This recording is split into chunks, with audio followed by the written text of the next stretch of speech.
Erica and Sharon are sisters who began their grief journey in 2006 when Erica's 10-year-old son Austin drowned. Together, they participated in a grief education program, were so moved by this experience, they studied and became specialists so they could help the brokenhearted find recovery. In 2015, tragedy struck their family once again when Erica's oldest son Donovan was killed in a motorcycle accident. Erica and Sharon are committed to sharing their experiences of love, loss, and healing through this podcast. Now your grief specialists, Sharon and Erica. What happens when you have someone in your family and they have died and they become greater than anything else, where we literally put them up on a pedestal and we absolutely refuse to allow them off of that pedestal. We make them so perfect. Their life was so perfect, and my life was so perfect when they were here. Mm-hmm. And everyone must now continue to bow down to them as I do. And I'm exaggerating this, but we meet so many people that tend to enshrine their loved ones once they are gone and are forcing everyone in the family to do the same thing. Well, it's like they achieve sainthood. We made them the saint. Like it Yeah. would have been so easy for me to do that with Austin. He was 10 years old, to make him this saint, because he was this child. He was, how much could he have done wrong? He was this little boy, and I could have put him up on this pedestal, and Donovan would have had to, live in this shadow of Saint Austin because he was so great. It's easy to do. It's easy to do. It's very easy to do, but in total honesty, Erica, I feel like a part of us at the beginning, we did do that because we didn't know. We didn't know any better. So part of us, we did start to do that, right? And it happened a little bit naturally. And I think it happens naturally with everyone. There's a part of this where the person in your family dies or the child dies, and then you start the memorial you do the celebration of life, but then you start gathering all their little things in one area. That happens naturally. Right. That's not what we're talking about. And it was very easy for us to do. I agree with you, because he was only a 10-year-old child. Right. And this thing happened to him. He drowned on a trip that we were on, right? So it kind of happened naturally. That's not what we're talking about here. We're talking about when you go past the first year and you go past the second year and he becomes so holier than thou, and everyone lives in the shadow of that person. Right. Exactly. That's exactly what it is. It's living in the shadow. It's that the surviving children will never measure up to how amazing. Everything negative in the relationship is forgotten. Yes. The only thing remembered are all the positives. Remember the way he used to smile in pictures? Look at these, and you're going through the pictures and you're just in those moments. There's nothing negative about him. There's not a hair out of place. There's nothing bad you could say. And you make him, like I said, this saint that no one else can measure up to. We had a client recently and her husband died. And she said her husband refused to have anyone speak at his funeral except for her. And the reason being is because he said every time he went to a funeral, everyone was lying about the person. They would stand up there and tell all the great stories, and they never told the truth. And so because of that, he refused to allow anyone to speak at his funeral for fear that other people would say, oh, well, he's just a lie. He couldn't have been that great. He wasn't this, he wasn't that. I think that it's okay for us to see the greatness in a person or the good stuff in the person, especially when they die. But we also have to tell the truth. Yeah. We have to tell the truth. And the truth was that sometimes Austin could be a little shit. Well, and that is, I think, what helped the most about us not completely making him on the saint level is because we all knew him. Yeah. I fought with that sucker every single day. every day. Even though he was 10 years old, I felt like I was fighting with a grown adult. He was so witty. He was so witty. There were times he would literally stump me and I didn't have a comeback or know what to say as a parent. And I would just have to turn around and walk away because he would stump me and I couldn't let him see that he got me. And that's the thing. I mean, I think like you said, for a while we kind of went on that track of, oh, St. Austin, but then reality slapped us in the Yeah. face and we were like, he was a turd. Yeah. He would say some, off the wall stuff. He definitely didn't have a filter. If you looked fat in something, don't ask Austin because he would tell you the truth. Yeah. So, I mean, thank goodness we came to our senses, but you have to tell the truth because there's no way you can heal from a relationship that you had with someone who's perfect. Right. And I never met anyone that is perfect. I have never met anyone that is perfect. Even a 10-year-old nephew named Austin was not perfect. And the reason I said we did that a little bit, because I think I did it more. You had the daily encounters with him. It was so easy for me to go into, but he was only 10 and he was a child and he was this and he was that. Recently, a couple years ago, we had a past client that called us, and she was doing a funeral for her cousin. And she said, my cousin was homeless and she died as a drug addict. And she said, they asked me to speak at the funeral and I don't know what to do. How do I get up there and say? She said she was one of my best friends and I loved her, but she had this problem and she struggled. And I said, that's what you say. We all knew that Mary lived a less than perfect life. That's it. That sums up the truth of what Mary's life was. You don't have to go down that rabbit hole. Then you say that lets everyone know, we know this is who Mary was. Then you share your parts that were great and where she was your best friend. We know we have to tell the truth about everyone. We have to say that Austin was a little terror sometimes. I have a picture of him and I'm kissing him and he has his fist balled up like he's going to punch me in the face. So we know that he was a little terror at times, but that doesn't negate the fact that we loved him. Right.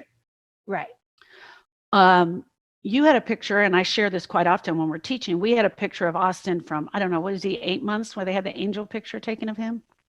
I think it was about 6 months. Yeah. He was 6 months. He was huge. I think so. Well, and so back then they had at the mall, they had these photo shops where you could go in and they would make your little baby into an angel. So he had these like angel wings on and he was sitting on top of a column.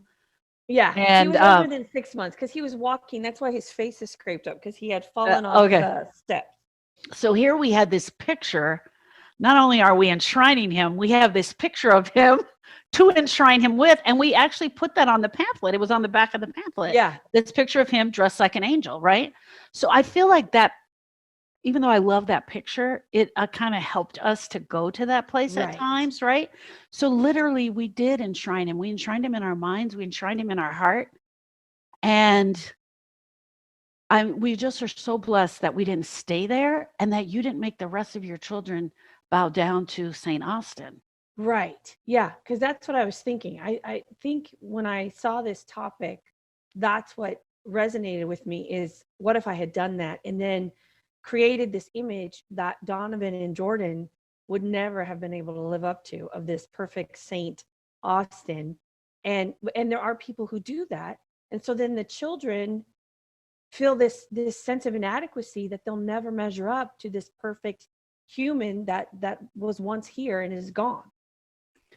So, and you and I have just been talking about when you do it to your children. What happens when one spouse does it to the other?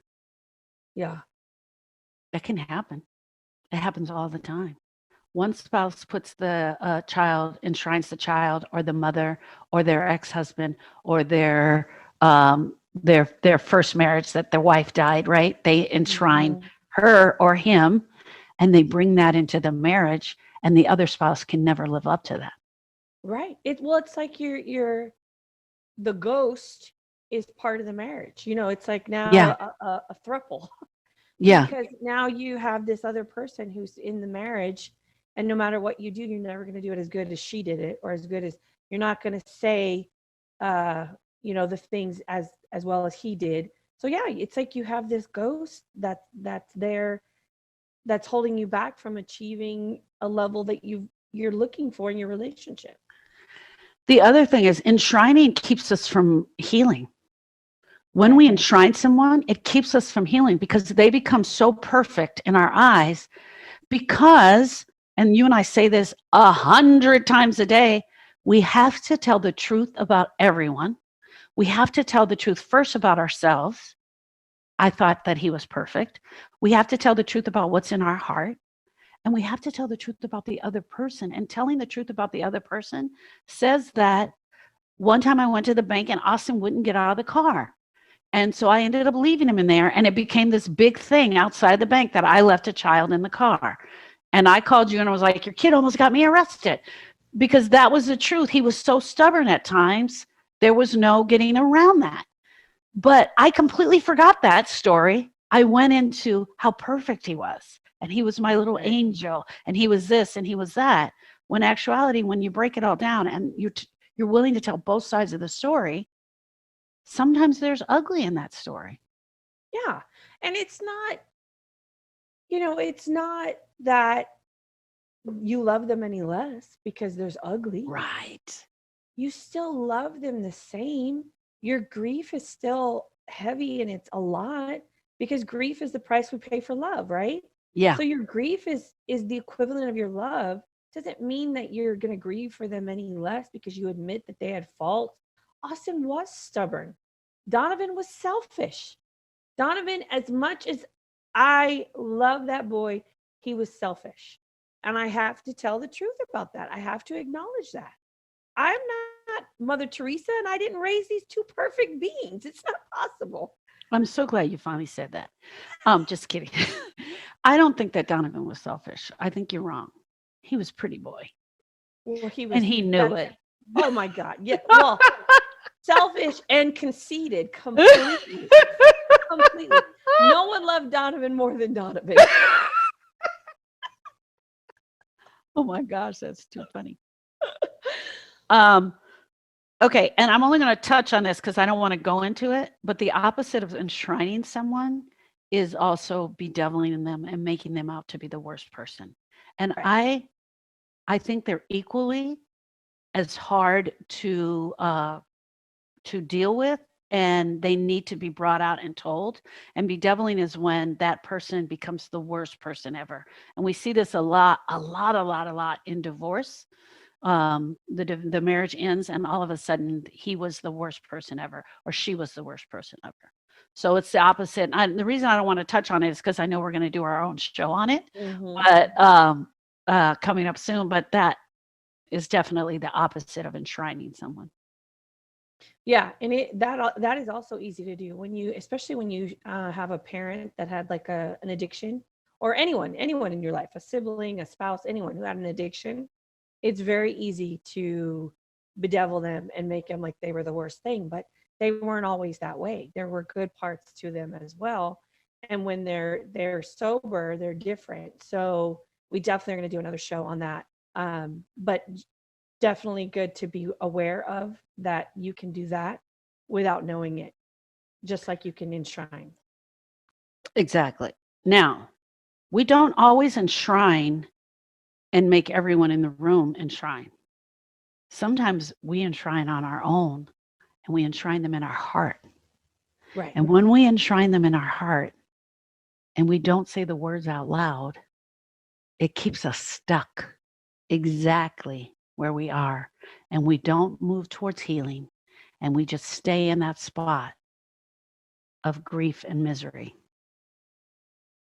Right? I think I did that with our dad. We're all daddy's girls. Me being the youngest, it was easy for me to do that automatically because he just was always such a big presence in my life.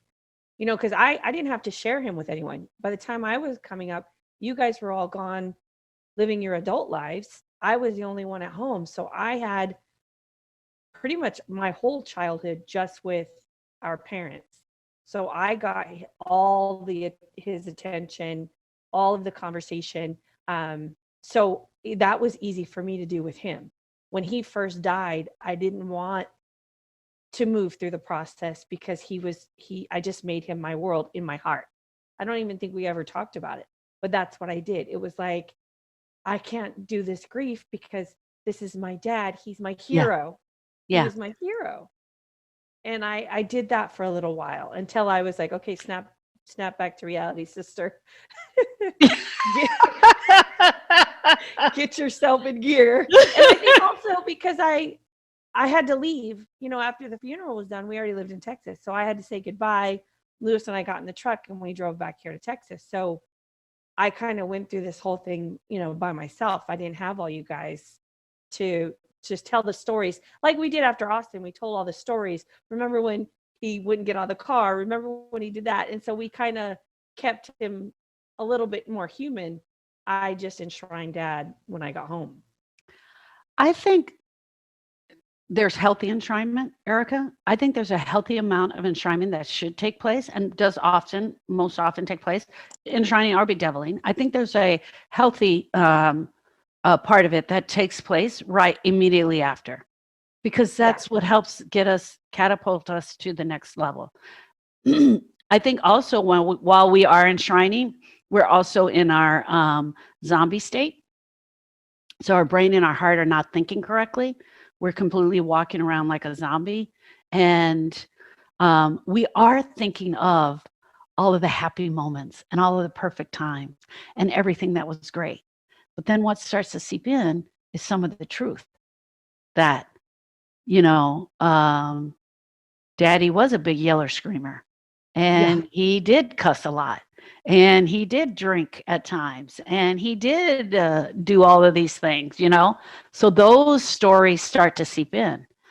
But what happens when we absolutely go through our grief work and we absolutely work on our broken heart, we complete all those aspects to the relationship that are left unsaid, undone, all the regret, all the pain, all the things that we want to complete. And we're left with those great stories.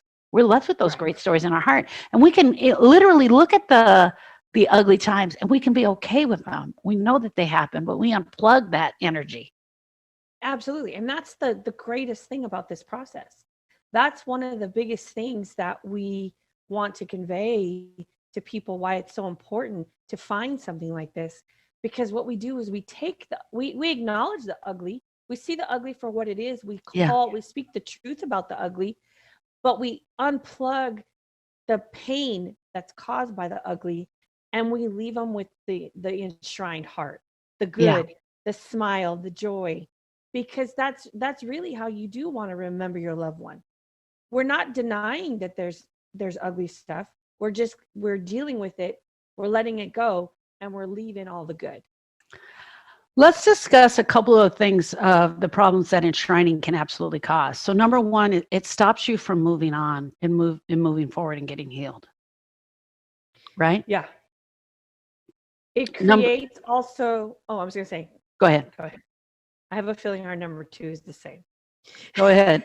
It creates this unrealistic expectation for the survivors to live up to. They'll never obtain superhuman status like the person who's died. It gets you living in an alternative reality. Mm-hmm. It gets you living in an alternative reality.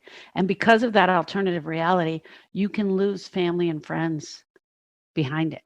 You refuse to even be around them. Right. I'm not going to go around sharing. She talks bad about my dad.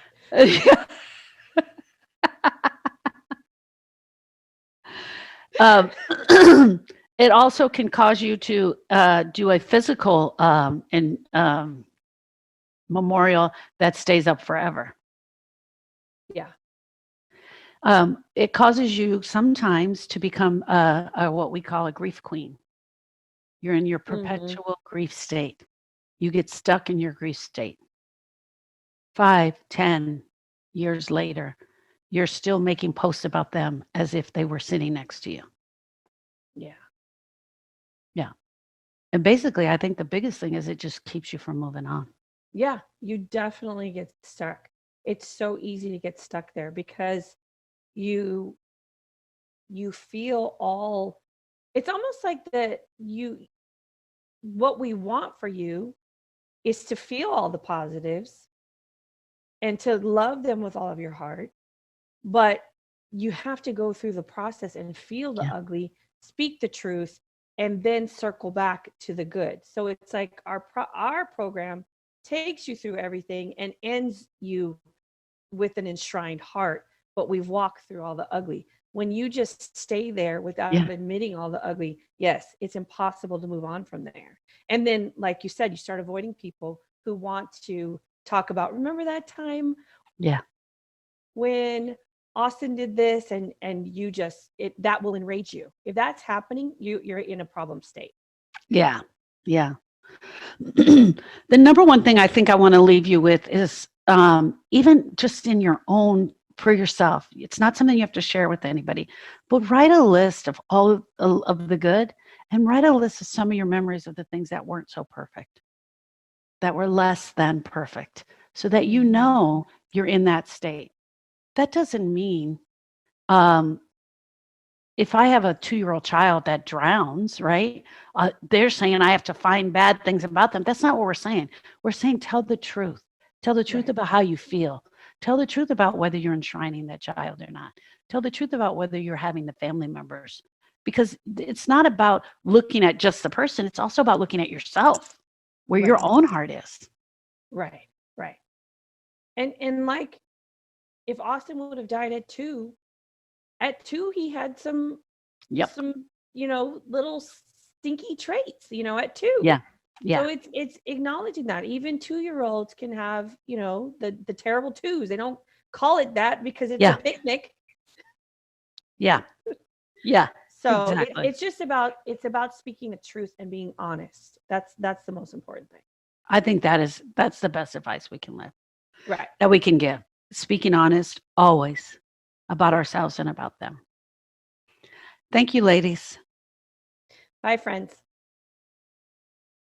Hi, friends. Erica Honore here with Healing Starts with the Heart. Sharon and I are so glad you joined us for another great episode of our podcast. We hope you enjoyed this episode. We want to let you know, for more information, you can go to our website at healingstartswiththeheart.com. There you will find not only today's podcast, but all of our podcasts, along with our blogs, the information on the programs that we offer, and the Griever's Guide, which is something Sharon and I put together to document how we came to be your grief specialists. We also have a quiz to take to identify if you are truly grieving. And if you want to talk specifically with either Sharon or myself, you can schedule an appointment there. You will also find a place to join our private Facebook group at Hope, Heal, and Recover. Thank you so much for being with us. Have a great day, friends.